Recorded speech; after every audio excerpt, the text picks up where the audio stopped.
Hi, it's me again with CorelDraw Tips and Tricks. Somebody sent me this enormous canvas.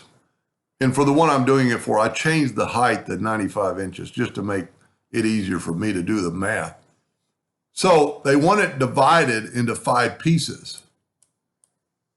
And I've already done it.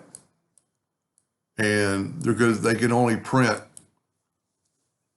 evidently they can print 35. I don't know how you're going to print 95. Maybe that, I'm not going to, they're printing on some sort of like styrofoam or foam board. But all she wants to know is how to divide it equally. So to divide it equally, and see there's like a line in there. Let's look at this real quick.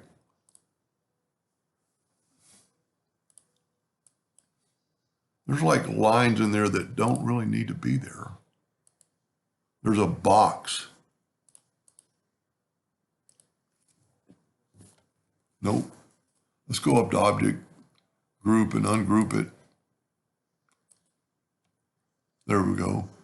I don't think, okay, that's a line from a bitmap, but I don't think I changed anything. Let's go back to View to Enhance. I don't think I changed anything. So let's group this together.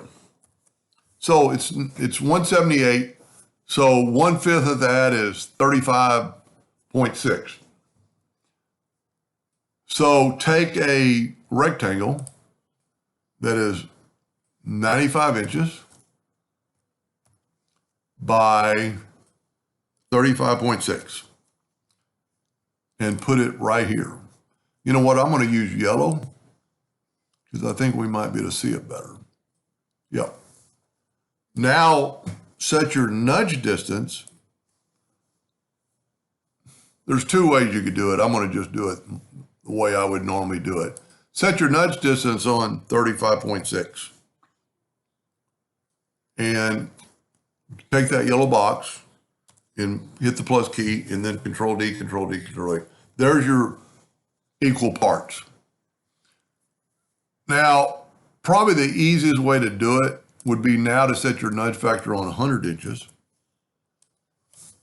Control D and move it down to 5.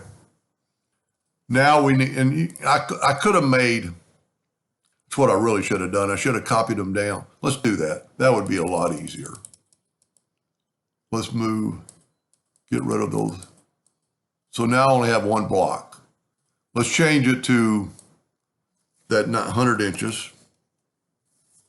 Control D, Control D, Control D, Control D. Now change it back to 35.6. Grab your box and move it over. Grab your box and move it over twice. Grab your box and move it over three times or 4 times, whatever you want to call it. Grab your box and move it over 5 times. Now we're still, I'm going to make this 200-inch nudge. I'm going to grab everything in that box and I'm going to intersect it and then I'm going to nudge it over 200. Grab everything in here, intersect it, and then I did something bad. There must be a line. Yep. Oh, maybe I had the other box still there. I must have had the other box still there. Grab everything, intersect it. Ha! There's still a line there. Let's get rid of that line.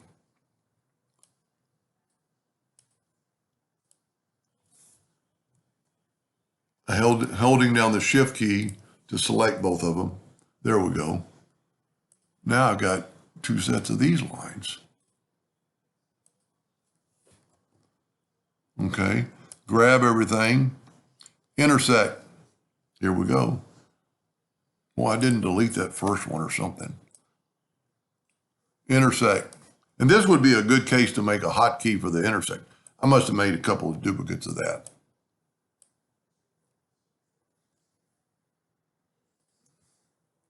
And look at that.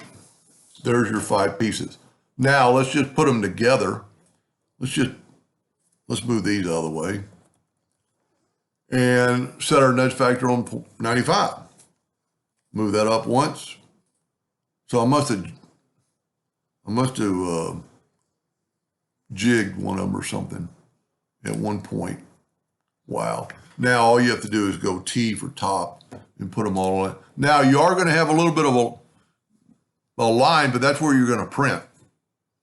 And, you know, I don't think there's any way around that because what you're doing. It's not really visible. Well, it won't be visible. You know, like when you print this, when you print that and then print this one and just put them together, you're going to have a seam anyway. I don't care what you do. But anyway, I hope that helped them a little bit. Thank you for watching.